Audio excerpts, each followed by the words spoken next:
bikin salah kaprah berkomentar tidak sesuai dengan isi video. Assalamualaikum warahmatullahi wabarakatuh. Bareng saya Lidiawati SAC. Sambil masak cumi asin campur terong disambelin, saya mau bercerita mana seseorang yaitu ada berkomentar tidak sesuai dengan isi video dan sesuai dengan isi cerita, jadi bikin salah kaprah.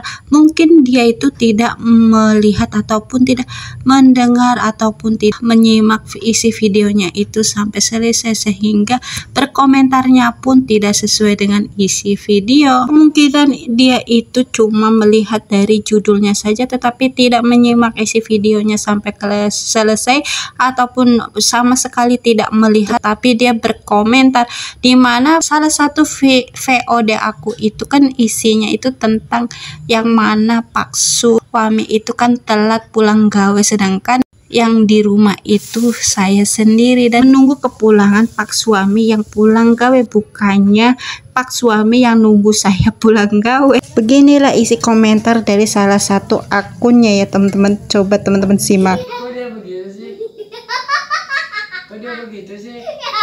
Seandainya teman-teman itu berkomentar di video postingan seseorang yang sudah suhu itu, apabila komentarnya tidak sesuai dengan relevan postingan tersebut, itu bisa-bisa teman-teman diketawain oleh yang komentar-komentar lainnya. Untung saja komentarnya itu di postingan saya yang masih pemula karatan. Kembali lagi ke cerita video sesungguhnya, yang mana di sini itu lagi masak bubur keong ataupun bubur mutiara, nyambi masak ikan asin, bukan ikan asin, cumi asin dicampur sama terong sudah matang kita angkat, dan selanjutnya yang sudah saya ulek bumbu-bumbunya, cumi asin sama terongnya itu saya gangsah. Dan di sini itu ada gula jawa atau gula merah yang dari kamar masih tersedia, saya masukkan bumbu-bumbunya, kemudian ikan asinnya sudah saya goreng dan juga terongnya yang sudah saya goreng juga kita campur rata, kita aduk-aduk sampai meresap bumbu. Dan ini hasil masakanku waktu itu, sambil cerita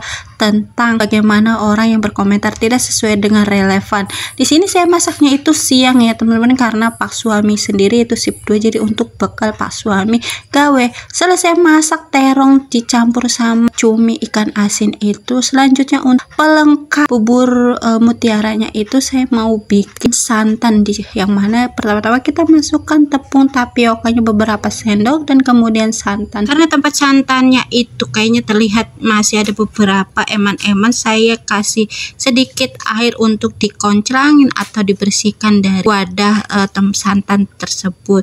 Dan selanjutnya diaduk rata sebentar, kita nyala kompor dengan api cenderung sedang, jangan pakai api besar-besar ya, santannya itu pecah. Kita aduk-aduk sebentar sampai santannya mendidih. Setelah santan mendidih matang, ini saya mau nyicipin bubur mutiaranya terlebih dahulu sebelum makan. Nah, singkat cerita bubur mutiaranya itu sudah saya makan, singkat saja perut saya masih keroncongan, jadi saya lanjut lagi dengan makan nasi yang sudah saya masak, yang mana pagi harinya itu saya sudah masak oseng, toge campur timun dan juga dadar telur atau omelet. Di siang harinya itu kan saya sudah masak cumi asin untuk bekal palsu, dan ini saya juga nyicipin menu masakan yang sudah saya masak sendiri sampai tidak tersisa sama sekali, cuma tinggal telur omelet.